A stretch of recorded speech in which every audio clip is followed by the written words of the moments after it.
주일 4부 예배를 하나님께 드리겠습니다.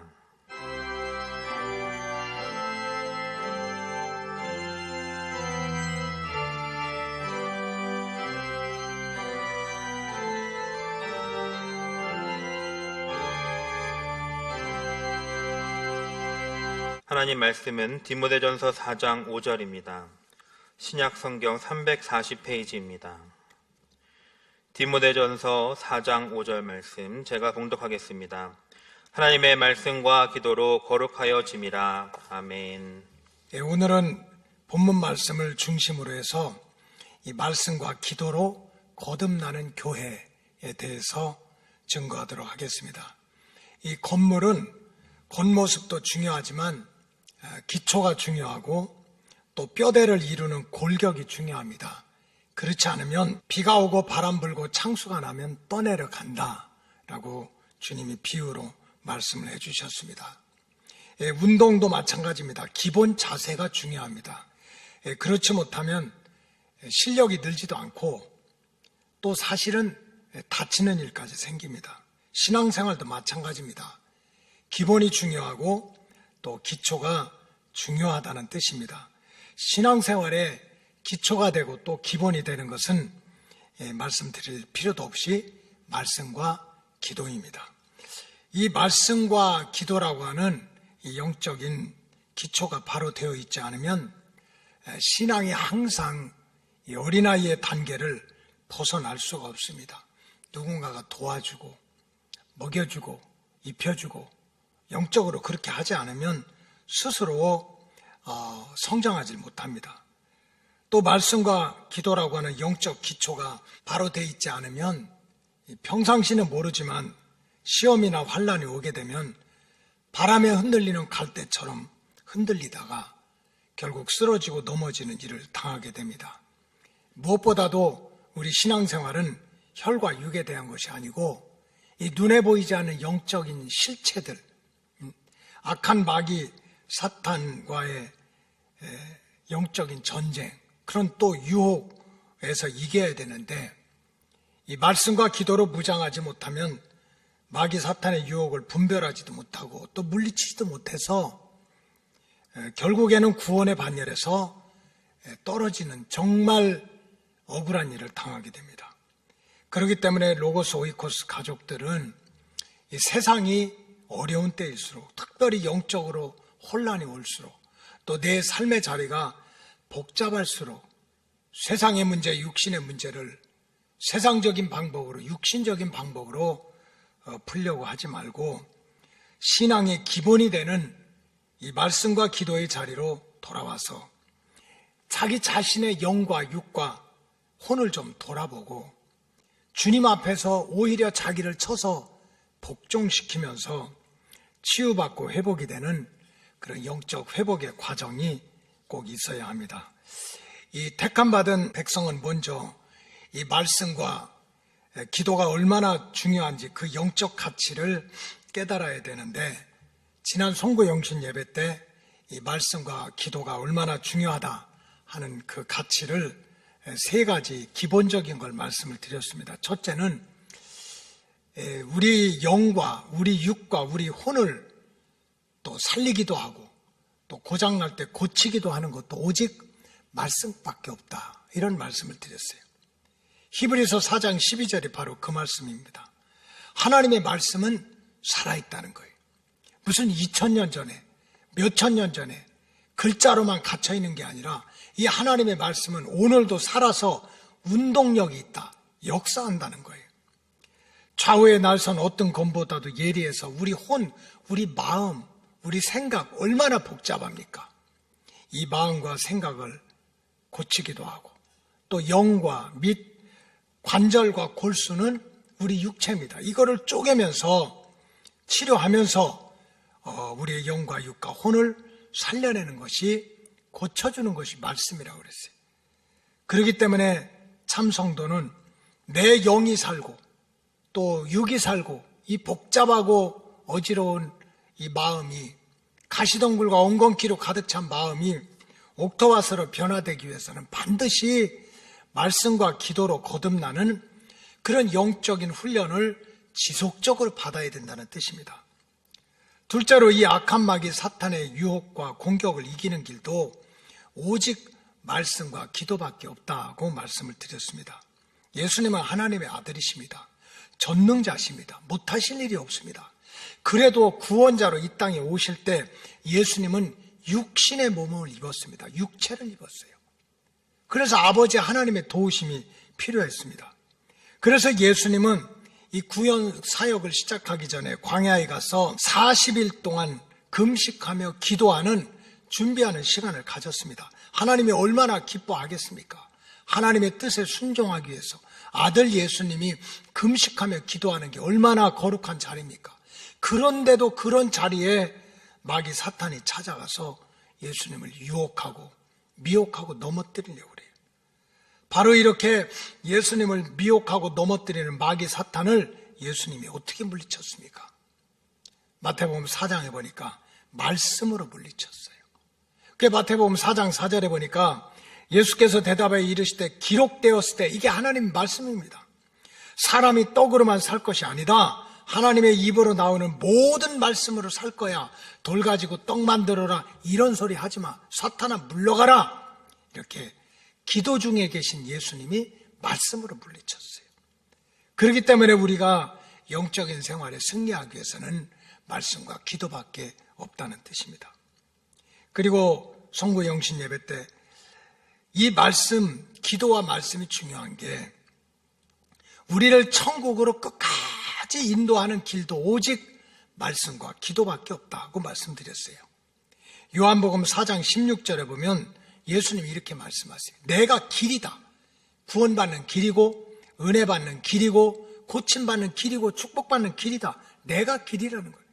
내가 진리다. 그래서 내가 예수 안에 들어가고 예수님이 내 안에 들어오면 진리를 소유한 자는 자유케 된다는 거예요. 여러분, 우리가 육신을 가지고 세상을 살다 보면 잘 살 수도 있고 못 살 수도 있지.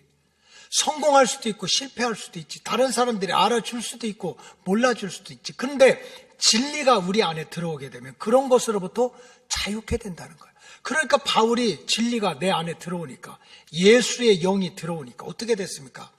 나는 빈부, 귀천에도 처할 줄 알았다는 거예요.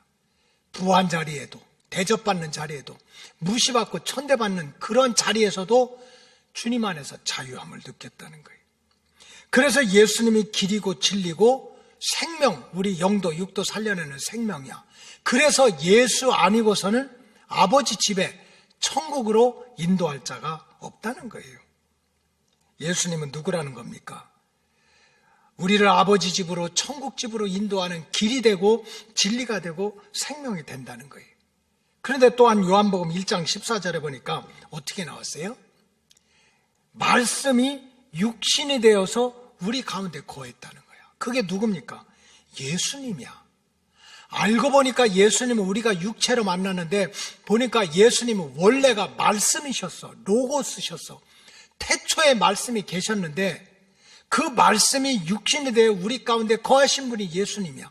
그러니까 다른 말로 하면 말씀이 예수님이고 예수님이 말씀인 거예요. 예수가 없으면 아버지 집에 갈 수가 없다는 말은 말씀이 없는 자는 천국 가는 길이 열리지 않는다는 거예요. 그렇기 때문에 한때는 은혜 받았어. 말씀으로 눈물 콧물 흘렸어. 근데 지금은 영적으로 귀가 막혀가지고 소경이 돼가지고 천사의 음성을 들어도 은혜가 안 돼. 말씀이 가로막혔어. 그러면 성경적으로 말하면 하늘 가는 길이 닫혔다는 뜻입니다.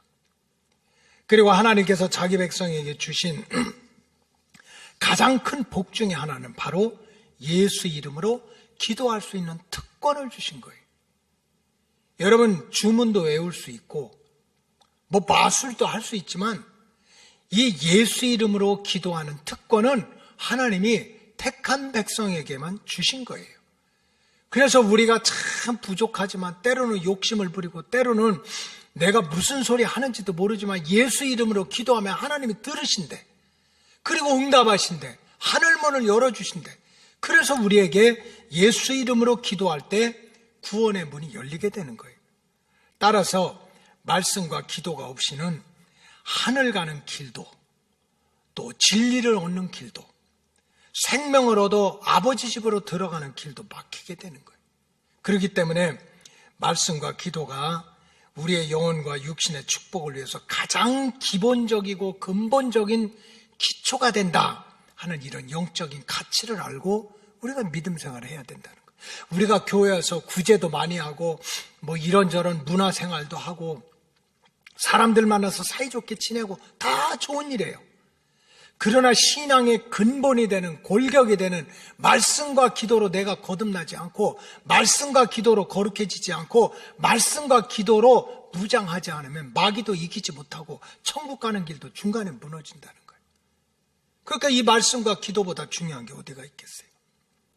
우리가 성경 속으로 조금 더 들어가 보겠어요. 성경에 보니까 이 하나님을 만난 사람, 그래서 구원받은 사람, 축복받은 사람, 기적을 체험한 사람들의 공통적인 특징은 말씀과 기도라는 통로가 있었어요.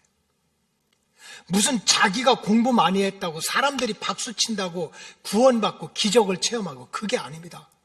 말씀과 기도라고 하는 통로를 통해서 하나님을 만나는 기회가 있었던 거예요. 출애굽기 3장 10절에 보니까 하나님께서 떨기나무 불 속에 나타나셔가지고 모세를 만나주셨습니다. 그래서 떨기나무 불이 막 일어나는 곳에 그 두렵고 떨고 있는 모세를 만나가지고 이렇게 말씀하십니다. 이제 내가 너로 바로에게 보내서 너에게 내 백성 이스라엘 자손을 애굽에서 인도하여 내게 하리라 하고 말씀하셨습니다. 만일에 하나님이 떨기나무 불 속에서 모세를 만나가지고 너 얼마나 고생했냐, 40년 동안 참 도망다니라고 수고했지, 자 돌아가라 이랬으면 모세가 절대로 자기 백성을 구원하는 사명자가 못됐을 거예요. 왜? 말씀의 씨를 받은 게 없으니까. 근데 가시나무, 떨기나무 속에서 하나님께서 모세에게 그 심령 속에 말씀의 씨앗을 뿌려준 거예요. 내가 너를 통해서 바로한테 보내가지고 내 백성들을 구원해서 애굽 땅으로 인도하여 내리라 하는 말씀의 씨앗을 받지 않았다면, 주지 않았다면 모세가 어떻게 영적인 사명자가 되겠어요? 그래서 모세가 영적 사명자가 된 거는 말씀의 씨앗을 받았기 때문에. 그러나 말씀의 씨앗을 받았다고 모세가 하나님께로 받은 그 큰 사명을 끝까지 감당했습니까? 절대로 못해요. 광야 생활이 얼마나 힘들어. 한마디로 얘기하면 내우외환이야. 그저 각종 이방 족속들이 유혹도 하고 가로막기도 하고 쓰러뜨리고 넘어뜨리고 물고 뜯고 난리도 아닙니다. 그러면 그렇게 외적으로 어려우니까 이스라엘 백성들이 모세와 아론을 중심으로 12지파가 똘똘 뭉쳐서 우리가 죽어도 같이 죽고 살아도 같이 살고 약속의 땅으로 가자 이러면 얼마나 좋아요. 인간들이 그렇지 못하는 거야. 허구한 날 원망과 불평이야. 돌아가자 그러고 먹을 것이 없다고 마실 것이 없다고 왜 우리를 이렇게 고생시키냐고. 뭐 별 반역자들이 다 나오는 거예요. 대적자들이 얼마나 많은지 몰라. 이런 광야길에서 어떻게 모세가 자기 육신 생명도 지키고 영적 생명도 지키고 사명도 감당했습니까? 말씀의 씨를 받았다고 사명 감당한 것이 아닙니다.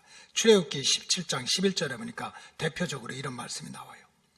모세가 손을 들면 이스라엘이 이기고 손을 내리면 아말렉이 이겼다. 기도해요, 기도. 어려운 가운데 결국은 모세가 기도하면서 말씀의 씨앗을 받고 기도하면서 한 걸음씩 약속의 땅에 나가는 그런 큰 사명을 감당한 거예요. 그렇기 때문에 사도 바울도 예수님도 말씀과 기도밖에 없다고 우리한테 그렇게 오늘도 주의 종의 입술을 통해서 증거하는 거예요. 그리고 우리가 실질적으로 이 육신의 문제를 해결받는 것도 말씀과 기도밖에 없어요. 여러분, 저와 여러분들이 정말 특별하게 선택을 받아서 하나님의 은혜로 천국 백성이 됐지만 예수님은 사후 천국, 우리가 죽은 다음에 예수님이 재림하신 다음에만 우리가 천국에 이르는 것을 원하지 않아요. 복음서에 보니까 예수님은 우리가 이 짧은 한 세대, 120년도 못 사는 이 한 세대 동안에 그저 병들고 아프고 시험 들고 배고프고 무시당하고 상처받고 이런 아픔을 너무 잘 알아. 그래서 예수님은 정말 우리에게 영원한 미래를 준비시켜주는 분이시지만 이 짧은 인생이지만은 고통받고 있는 우리 인생들의 문제를, 그런 아픔을 해결해 주길 원하는 거예요. 육신적인 문제도. 그런데 그런 육신적인 문제가 해결되는데도 보니까 말씀과 기도밖에 없는 거예요. 예수님께서 여리고성을 떠나실 때에 많은 무리들이 예수님을 쫓았는데요, 그 중에서 고침받은 사람은 두 소경밖에 없는 거예요. 마태복음 20장 34절에 보니까 예수께서 불쌍히 여기사 그들의 눈을 만지시니 곧 보게 되어 그들이 예수를 따랐다. 여러분, 두 소경이 어떻게 해서 평생의 소원, 소경의 평생의 소원이 뭐겠어? 무슨 뭐 좋은 옷 입는 거예요? 자기가 보이지도 않는데? 또 그냥 사람들한테 박수 받는 거야? 세상이 깜깜해서 아무것도 못 보는데. 그러니까 이 소경의 내 평생 소원은 눈 뜨는 거야. 그게 영적이고 육적인 숙제야. 그게 어떻게 해결함을 받았습니까? 단순하게 예수님한테 불쌍히 여김을 받고 사람들이 저 인생 불쌍하다? 그게 아닙니다. 오늘 본문 마태복음 20장 30절에 보니까 이렇게 나와요. 마태복음 20장 30절에 보니까 맹인 두 사람이 길가에 앉았다가 그냥 앉아 있는 거야. 평소처럼 길가에 앉아 있는 거야. 그래서 예수께서 지나가신다 함을 듣고 소리를 질러가지고 이르되 주여 우리를 불쌍히 여기소서 다윗의 자손이여 하였더니 하는 말이 나와요. 결국은 이 두 소경이 고침받은 거는요, 어느 순간에 예수에 대한 소문을 들은 거야. 예수님은 병원 고친다더라, 귀신을 쫓아낸다더라, 불쌍한 사람들 무시하지 않고 다 회복시켜준다더라 하는 구원의 기쁜 소식, 레마, 하나님의 말씀을 들은 거예요. 들은 거. 말씀을 듣지 못하면 왜 예수가 지나간다고 예수를 찾겠어요? 예수에 대한 구원의 기쁜 소식, 말씀을 받았고 그 말씀을 받은 것으로 끝난 것이 아니라 결국 예수님이 지나간다는 소문을 듣고 어떡합니까? 소리를 질러서 주여 우리를 불쌍히 여겨달라고. 이게 뭡니까? 기도 아닙니까? 주님 바라보고 나 좀 불쌍히 여겨주세요. 나 좀 고쳐주세요. 나 좀 두렵지 않게 해주세요. 이게 기도 아닙니까? 오늘 아침에도 잠깐 교회를 들리셨던 분이 목사님한테 기도받기를 원한다고 기도받고 가셨어요. 왜? 마음이 힘들어서, 어려워서. 그러니까 생각나는 게 기도 아닙니까? 결국 이 두 소경이 고침받은 건 뭐 불쌍해서도 아니고 무슨 좋은 일을 많이 해서도 아니에요. 어느 순간에 말씀의 씨앗을 받은 거예요. 예수님 만나면 산다, 예수님 만나면 고침받는다 하는 말씀의 씨앗을 받고 어느 순간에 주님이 지나간다는 소문을 듣고 나서는 주여 나를 불쌍히 여겨달라고 부르짖고 매달리고 기도하는 이 말씀과 기도를 통해서 평생의 소원이 성취가 되고 평생의 문제가 해결됐어요. 따라서 주의 백성들이 치유를 원하고 회복을 원하고 또 구원의 자리에 온전히 돌아오길 원한다면 말씀과 기도의 자리를 절대로 빼앗겨서는 안 된다는 거예요. 이 주님의 백성이 말씀과 기도를 잃어버리면 어떻게 될까요? 옛날에는 말씀을 들으면 막 은혜스럽고 눈물도 나고 금식 기도도 하고 철야 기도도 하고 새벽 기도도 하고 특별 새벽 기도도 했는데 이제는 그런 거 하나도 안 해도 교회 생활 하나도 불편하지 않아. 믿음 생활 하나도 불편하지 않아. 말씀이 귀에 들어오지 않는데도 교회 뚜벅뚜벅 나와. 기도하지 않는데도 걱정 하나도 안 해. 왜? 내 마음대로 살으니까. 여러분, 주의 백성이 말씀과 기도를 잃어버리게 되면 어떤 영적인 위험에 빠지는 줄 압니까? 성경대로 얘기하면 길을 잃어버리게 돼요. 길을. 이게 무슨 학교 가는 길, 직장 가는 길이 아니라 하늘 가는 밝은 길을 잃어버리게 되는 거예요. 우리는 불신자가 아니라 택함받은 백성입니다. 택함받은 백성들의 목적지는 사도 바울이 예수님을 만나고 나서 표대 삼은 것은 다른 게 아니야. 바로 새하늘과 새 땅입니다. 잔 번연은 이거를 철로 역정이라고 그랬어요. 성도들의 인생길은 하늘 가는 길로 한 걸음 한 걸음 나아가는 거라고 그랬어요. 우리 하늘 택함 받은 백성들은 나그네 길을 걷는 게 아니에요. 어디서 왔다가 어디로 가는지도 모르고 방황하는 나그네가 아닙니다. 돌아보는 길도 아닙니다. 롯의 처처럼 자기 인생을 돌아보고 아이고 잘못 살았다, 그때가 좋았는데 후회하고 억울하면서 뒤돌아보다가 소금기둥이 돼서 끝나는 인생길이 아니라는 거예요. 주님은 반드시 다시 오신다. 주님 다시 오실 때 택함 받은 백성들은 들림을 받고 하나님께서 태초에 약속하신 에덴 동산의 회복이 되는 천년 왕국에서 주님과 함께 택한 백성으로 왕같은 제사장으로 왕로로 탄다는 말씀을 믿고 매일매일 기도하면서 그 약속의 땅을 향해서 한 걸음씩 나아가는 천국의 여정입니다. 그런데 말씀과 기도를 잃어버리게 되면 이러한 영적인 길을 잃어버리게 되는 거예요. 길을 잃어버리게 돼. 그래서 시편 109편 105절에 보면 이런 말씀이 있어요. 주의 말씀이 내 발의 등이 되고 주의 말씀이 내 길에 빛이 된다는 거예요. 내가 좋은 학교 나오고 내 인격이 훌륭하고 세상 사람들이 나를 칭찬해가지고 천국 가는 길에 등이 있고 천국 가는 길에 빛이 생기는 것이 아니라 주님의 말씀이 하늘 가는 길에 등이 되고 주의 말씀이 하늘 가는 길에 빛이 된다는 거예요. 근데 만약에 택감 받은 백성이 말씀을 잃어버린다면 어떻게 되겠어요? 하늘 가는 길이 어두워. 하늘 가는 길을 분별을 못해. 이게 천국 가는 길인지 지옥 가는 길인지, 여기에 가시덩굴과 엉겅퀴와 들짐승이 있는지 없는지 길을 못 찾아. 그럼 어떻게 되겠어요? 구원의 반열에서 떨어지는 거예요. 생명책에서 지워지는 거예요. 그렇기 때문에 정말 택함 받은 백성은 무엇보다도 자신의 영적인 상태를 돌아보고 지금 내가 어디서 돌아다니는 거야? 어디서 방황하는 거야? 어느 사슬에 묶여 있는 거야? 자기 영과 육과 혼을 돌아보고 한시 빨리 깨닫고 말씀과 기도의 자리가 회복돼야 된다는 뜻이에요. 또한 이 예수님의 인생을 살펴보니까, 우리 인생을 살펴보니까 이 말씀과 기도가 없이는 얼마나 위험한가 하면 결국 말씀과 기도가 없는 인생은 자기 소견대로 살아요. 하나님의 말씀에 지배를 안 받아. 하나님께 물어보질 않아. 다윗이 그렇게 흠이 많고 참 고난의 세월을 살았는데도 하나님이 어떻게 끝까지 다윗을 책임져 줬습니까? 다윗은요, 아무리 고난의 길에도 아무리 부끄러운 길에도요 하나님한테 물어보는 이 기도의 줄을 놓질 않았어. 좀 힘이 세다고 블레셋 군대 만나서 맞짱 뜨고 어렵다고 도망가고 그런 거 아닙니다. 아무리 힘이 세도 하나님한테 물어봐. 하나님 오늘 공격할까요? 내일 공격할까요? 왼쪽으로 공격할까요? 오른쪽으로 숨을까요? 하나님 앞에 물어봤어. 근데 말씀을 지배를 안 받는다. 하나님한테 물어보지 않는다. 자기 마음대로 산다는 거예요. 이걸 자기 소견대로 산다고 그래요. 그래서 성경에 보니까 자기 소견대로 사는 인생은 결국 영원한 멸망길로 떨어지게 돼요. 왜? 우리 인생은 태어날 때부터 죄인이라는 거예요. 이걸 성경에서는 원죄라고 그래요.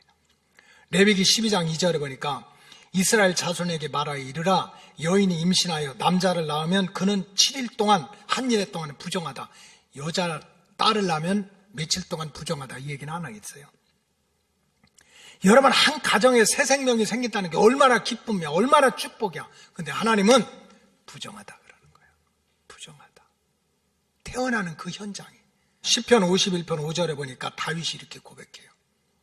내가 죄악 중에서 출생하였으며 어머니가 죄 중에서 나를 잉태했다. 인간은 태어날 때부터 죄인이라는 거예요. 태어날 때부터 죄인이기 때문에 살아가는 동안 내내 죄를 벗어날 수가 없어. 가나마다 현장에서 붙들린 여인을 돌로 쳐서 죽이려고 사람들이 막 이 여자는 돌로 쳐 죽여야 된다고 난리가 났어요. 그때 예수님이 뭐라고 말씀하셨어요? 너희들 중에 죄가 없는 자가 돌로 쳐봐 그랬어요. 그래서 요한복음 8장 9절에 보니까 그들이 이 말씀을 듣고 양심의 가책을 느껴서, 참 우리가 믿음이 없으면 양심은 있어야 돼요. 적어도 그때 당시 돌을 들었던 사람들은 양심은 있었나 봐요. 양심의 가책을 느껴서 어른으로 시작해서 젊은이까지, 나이 많이 든 사람으로부터 시작해서 젊은이들까지 한 사람 한 사람 돌을 놓고 그 주변을 떠났다고 그랬어요. 이게 무슨 말씀입니까? 우리 인생들은 살아온 만큼 죄가 쌓인다는 거예요. 이렇게 태어날 때부터 죄인인 인생들이 살아오는 동안 죄를 쌓는 인생들이 자기 소견대로, 자기 생각대로, 자기 의대로, 자기 감정대로 주장하고 소리 지르고 살아간다면 결과가 어떻게 되겠어요? 평생 죄만 짓다가 영원한 불못에 내던짐을 당할 거예요. 그렇기 때문에 참 성도는 이런 말씀의 진리를 배운 자들이니까, 말씀의 진리를 받은 자들이니까 살아가는 동안 지속적으로 이 말씀과 기도로 거룩해지고, 이 말씀과 기도로 구속받고, 말씀과 기도의 지배를 받는 그런 믿음 생활을 해야 하늘 가는 밝은 길이 대로같이 열린다는 거예요. 여러분, 오늘 본문은 사도 바울이 아들과 같은 디모데에게 목회 서신으로 보낸 내용입니다. 바울이 그냥 일반적으로 잘했냐, 잘 지내냐 안부 편지가 아니에요. 또 바울이 1차, 2차, 3차 전도 여행을 하면서 이 나라 저 나라 무슨 문물을 보고 여행 안내서를 보낸 것도 아닙니다. 디모데야, 어떻게 하면 인생 성공할 수 있는지 성공에 대한 편지도 아니에요. 이 디모데전서는 AD 62년에 이 로마 감옥에서 바울이 1, 2년 동안 갇혀 있다가 감옥에서 풀려난 다음에 가장 먼저 한 일이 이 아들과 같은 디모데가 저 멀리서 하나님이 맡겨주신 양떼들을 데리고 이 목회사역, 목양사역을 하고 있다는 얘기를 듣고 편지를 쓴 거예요. 맡겨주신 양떼들을 어떻게 잘 양육해서 하늘 가는 길을 열어줄 건지, 구원의 길이 이르게 할 건지를 가르쳐주는 영적인 편지가 바로 디모데 전서예요. 그 디모데 전서에는 많은 내용이 있지만 그 중심적인 것은 바로 사랑하는 아들아, 말씀과 기도로 거듭나라, 말씀과 기도로 거룩해져라, 말씀과 기도로 무장해라. 이것이 바로 중심입니다. 주의 백성은 오직 말씀과 기도로만 거룩해질 수 있다. 말씀과 기도로만 마귀를 물리칠 수 있고, 말씀과 기도로만 그 시험을 이길 수 있고, 말씀과 기도로만 내 혼의 역사, 우리 마음속에 얼마나 내 생각 속에 역사가 많아요. 하룻밤 사이에 그냥 집을 졌다 푸셨다, 한순간에 내 마음밭이 그냥 가시덩굴과 엉겅퀴로, 돌짝밭으로, 이런 마음의 밭, 이런 혼의 세력을 정결하게 하고 옥토밭으로 만드는 것도 말씀과 기도밖에 없다는 거예요. 말씀과 기도만이 우리의 영을 살리고 육을 살린다. 그러니 말씀과 기도 붙잡고 맡겨주신 양떼들에게 하늘 가는 길을 안내해라. 이게 디모데 전서입니다. 결론을 말씀드리도록 하겠어요. 왜 하나님께서 자기 백성을 위해서 때마다 시마다 한 세대를 책임지는, 한 세대를 인도하는 말씀의 목자를 왜 세우셨겠어요? 물론 맡겨주신 양떼들의 육신의 삶도 도와주고 보살필 수 있으면 얼마나 좋아요. 여러분, 목자의 심정을 가지고 살다 보면 약 올릴 때가 너무 많아요. 잘 되는 식당에만 한번 들어가도 엄청 약 올라요. 이거 우리 집사님이 해야 되는데, 우리 권사님이 해야 되는데, 여러분들은 몰라. 크든지 작든지 그저 가게든지 사업터든지 막 잘 되는 거 보면 이거 우리 교인들이 해야 되는데, 그런 생각이 수없이 들어요. 그러나 그건 지나가는 바람 아닙니까? 결국은 우리의 육신의 삶은 그저 육체적인 삶이 끝나면 끝나는 거예요. 결국 하나님께서 목자를 세운 것은 바로 맡겨주신 양떼들에게 하나님의 섭리, 하나님의 구원 계획을 올바로 가르치고 전파하고 그 약속의 말씀으로 양육하라는 거예요. 예수 외에는 구원의 길이 없다. 예수님이 길이 되고 진리가 되고 생명이 된다. 우리의 영도 육도 혼도 온전히 구원할 분은 예수밖에 없다. 예수님은 하나님이 정하신 때에 반드시 다시 오실 것이고, 주님이 올 때 선택받은 자는 들림을 받을 거고, 주님을 만났을 때 이 땅에서는 7년 대환란이 있을 것이고, 공중에서 주님을 만난 주의 백성들은 주님과 함께 에덴 동산의 회복인 천년왕국에서 반드시 택한 백성으로 왕같은 제사장으로 살 것이니까 또 그 말씀을 전해라. 그 하나님의 약속을 증거해라. 그 약속을 선포하라고 부족하지만 말씀의 목자를 세우는 거예요. 그렇기 때문에 우리 로고스 오이코스 구원받은 백성들은 항상 세상의 소리, 마귀의 소리, 죄 많은 인생들의 소리를 듣지 말고 목자의 음성을 듣고 영혼의 미래를 준비하시기를 주님의 이름으로 축원합니다. 또 하나 결론적으로 말씀드릴 수 있는 것은 예수님이 공생에 참 30살부터 33살까지 3년 동안 하나님의 구원 역사를 육신으로 이룰 때 가장 중요하게 생각했던 게 뭔가? 제자들에게 가장 가르치고 걱정하셨던 게 뭔가? 이걸 볼 줄 알아야 돼요. 그게 바로 기도입니다. 기도. 예수님은 공생애를 시작하시면서 여러 가지 일을 하셨어요. 마태복음 4장 17절에 보니까 이때부터가 뭡니까? 40일 동안 금식 기도를 한 후부터 예수께서 비로소 전파하시고 이르시되 회개하라, 천국이 가까이 왔다. 회개해야 하나님의 나라가 우리한테 찾아온다는 거예요. 그리고 마태복음 4장 23절에 보면 예수께서 온 갈릴리에 두루 다니사 그들의 회자에서 가르치시고 천국 복음을 전파하시고 또 백성 중에 모든 병과 모든 약한 것을 고치셨다. 그 복음서에 보면은 막 복음을 전하고 가르치고 병자 고치고 귀신을 쫓아내고 그래서 예수님이 식사할 틈도 없이 바빴다고 그랬어요. 그런데 그런 가운데도 틈만 있으면 제자들을 붙들고 씨름하고 가르치려고 했던 것이 바로 기도입니다. 기도. 너희는 이렇게 기도해라. 너희는 이렇게 기도해라. 마태복음 6장 5절에 보니까 또 너희는 기도할 때 외식하는 자와 같이 하지 말라. 그들은 사람들에게 보이려고 회당과 큰 거리 어귀에 서서 기도하기를 좋아하느니라. 내가 진실로 너희에게 이르노니 그들은 자기 상을 이미 받았느니라.